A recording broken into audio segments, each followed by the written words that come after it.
Hello, everyone. I'm Michelle Needens. I'm one of the social workers with the Cognitive Care Network at KU Alzheimer's Disease Research Center.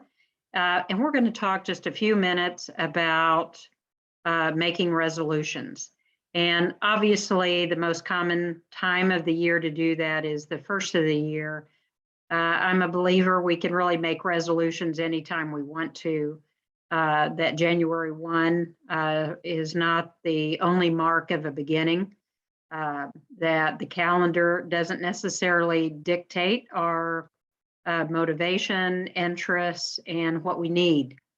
But again, it's the most common time of the year to do it. And I know that it is in our minds. Some of you have always been individuals who made resolutions. Some not so much. Some may even, with some definitive presence, reject making resolutions, and that's okay. But we're going to talk a little bit about why we make resolutions, how that might be useful in our situation now as we go through experiencing a cognitive change, a diagnosis that signifies cognitive change, and how we might compose those resolutions in a way that's useful and not harmful. So why do we make resolutions? Really, I think it centers around these four things. You may come up with some other reasons why, but I think for the most part, it falls in these categories. That somewhere along the way, we recognize that change is needed. And maybe that's because of the cognitive disorder. Maybe it's because of mild cognitive impairment or early Alzheimer's or whatever, that we recognize that a change might be needed. It also centers us on an important focus, something that we decide we want to prioritize in some way. Sometimes resolutions have to do with relationships, and not just our close ones, but relationships with other people in all fronts. We're going to talk about that. And oftentimes resolutions are about completing something. So I encourage you to think about those resolutions that you may be considering in that framework of one of those four. We're going to talk a little bit more in detail about those four. So what would recognizing changes needed look like? It really means one of two things. It means either letting go or it means adding. And we think about it in terms of belief, perhaps, that doesn't work. For example, that some cognitive distortion that might play out in our mind, that if we can't drive, we're not valuable, or that if I can't do it independently, I'm going to give up on it. So sometimes letting go may be a belief or a perspective that has not served. Sometimes it's responsibility that does not fit anymore, not desired anymore, where something has changed. For example, it may be retirement. It may be letting go of an officer position in some volunteer capacity. It may mean saying no to some things that really you always wanted to say no to, but you never did. You just did them. Maybe it is taking on organizing the family reunion, but some responsibility that really you don't feel you want to participate in any longer. Sometimes it's about a habit that doesn't benefit.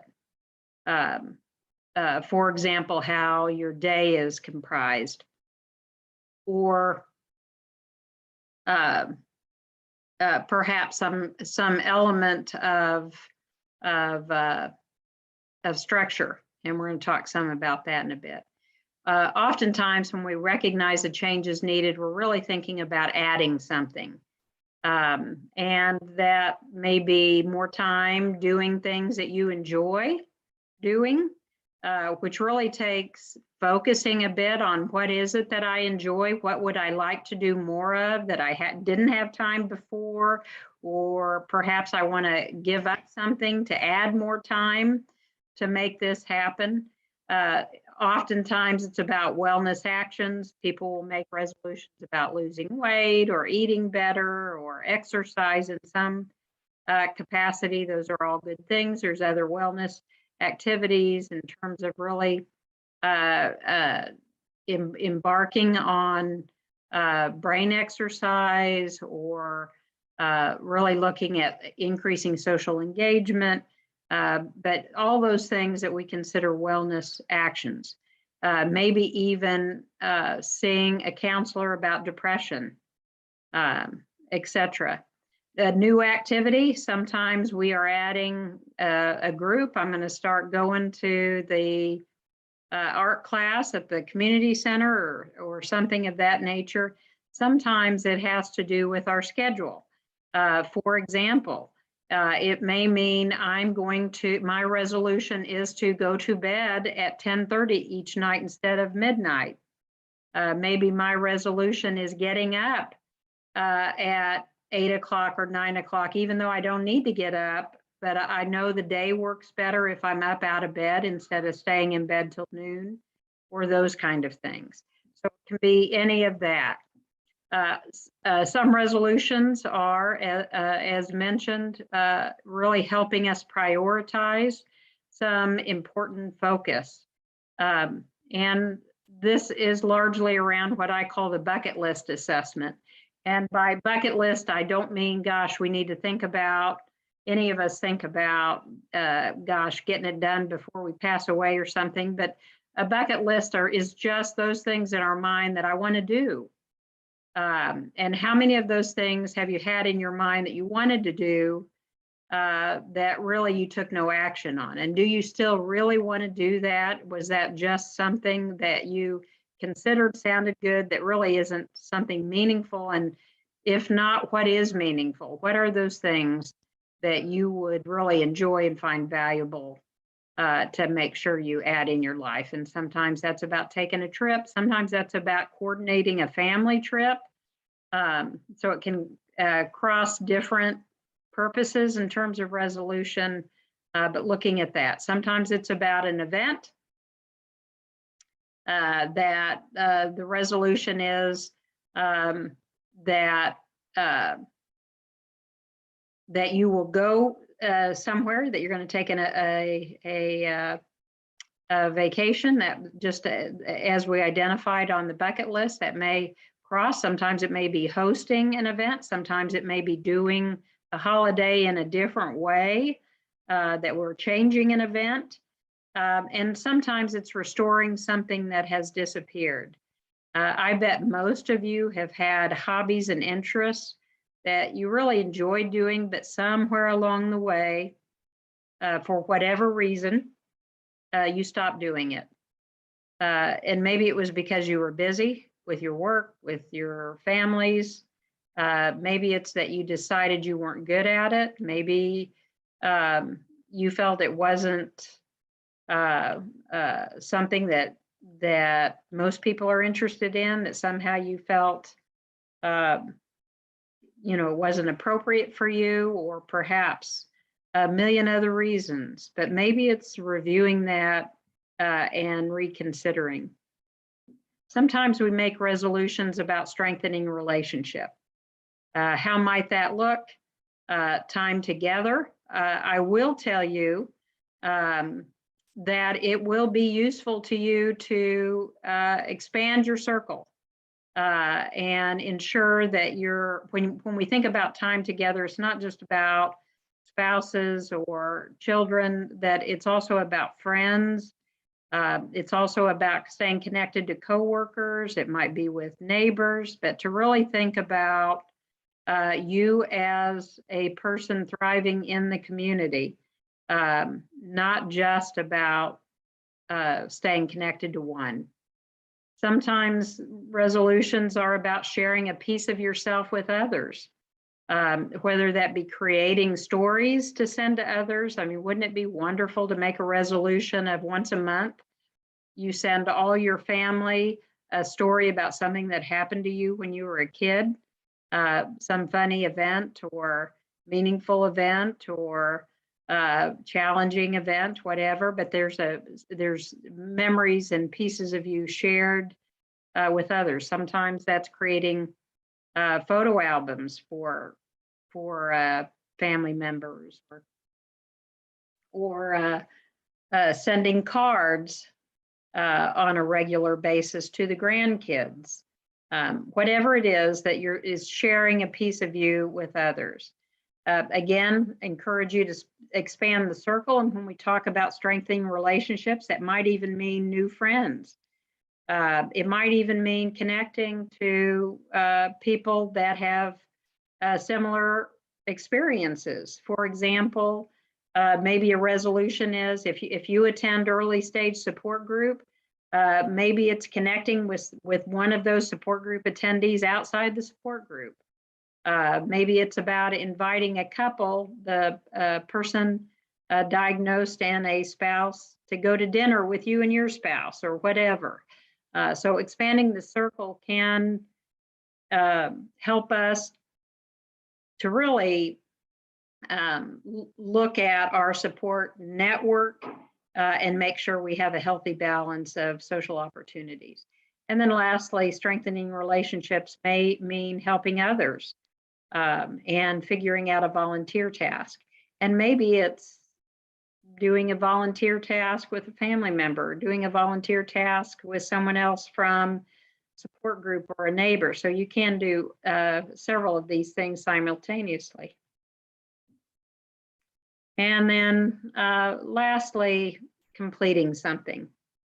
There are so many things for most of us that we just say when we have time, we're going to finish this, or that has been in our basement or the closet, and we just never get to it. And maybe a resolution is about finishing some of that.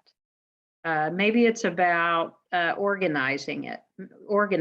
Maybe it's about decluttering. Maybe it's about simplifying, going through the boxes in the garage and getting rid of things that you don't need anymore. Maybe it's emptying the basement, one box at a time.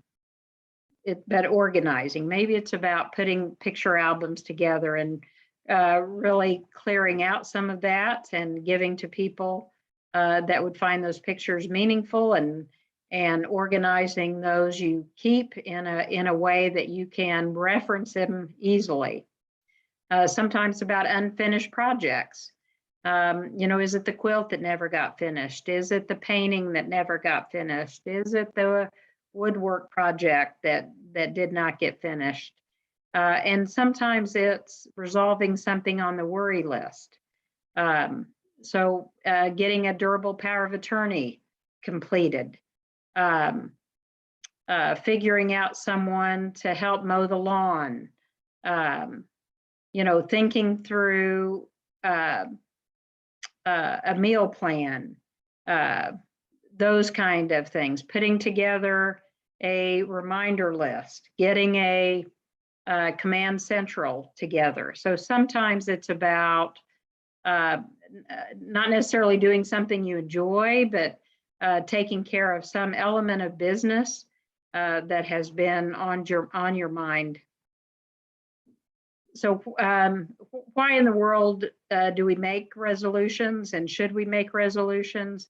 I guess I don't have an opinion whether you should or shouldn't, except that if it would help you in some way, you should. And ways that it might help is just adding some accountability. In other words, if you see the list, and does it motivate you in some way to accomplish or move forward or try something new? It affirms successes. So when you get whatever that resolution that you've created, you get something done, you're able to check that off the list of resolutions. That feels good. It can define priorities. So it adds a focus in that way. It provides something to look forward to. And if any of those things are valuable to you, I would think about resolutions. Cautions, and I really want you to hear me, resolutions should not add pressure. They shouldn't add pressure. They shouldn't add worry. They shouldn't add grief. If the resolutions are more stressful, forget it. It's not worth it. When you make resolutions, they should be realistic. They shouldn't be, what I want, but what I think I can do, what I think is reasonable. Because again, you're moving towards a positive, you're moving towards a goal, and the only way you're going to feel good about that, the only way you're going to architect that is if it's realistic. It's best if it's not too detailed or specific. For example, to say I'm going to exercise 5 days a week, and then 3 weeks out of 4, you're only exercising 3 days a week, and then you feel like, gosh, I didn't do very well on my resolutions. It doesn't need to be that specific. Maybe it is just exercise more.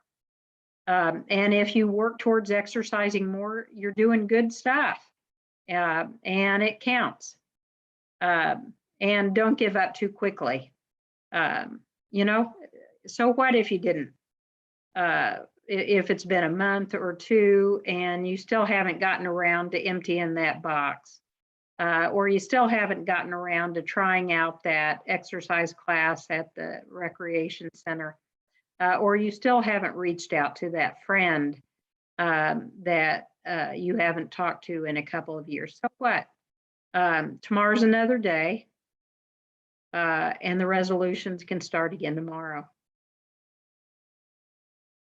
I encourage you to think through what this next year holds for you, and to be an active planner in making it a year with lots of good things, of which you feel good about. As always, if you have questions or thoughts about anything that has been discussed in this Mindful Minute, do not hesitate to reach out to those of us at the ADC. Take good care.